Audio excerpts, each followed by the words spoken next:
कल 14 अगस्त है, तैयारी होगी बेटा? 15 की भी होगी पापा।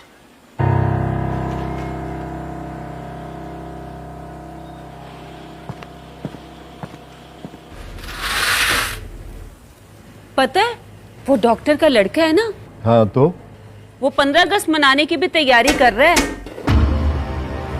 15 अगस्त की तैयारी कर रहा है? हाँ, गुड्डी ने खुद सुना है।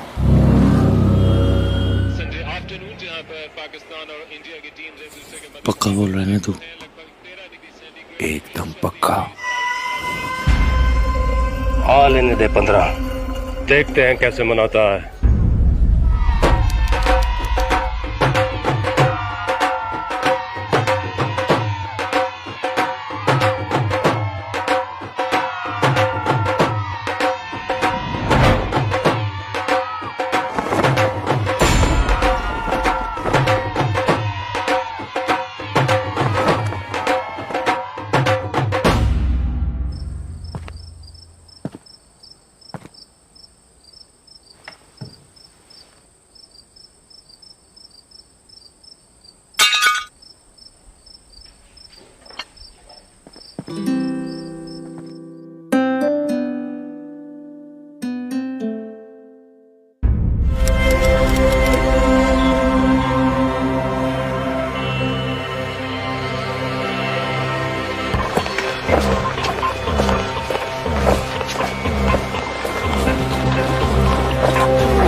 आज किसकी आजादी मना रहा है?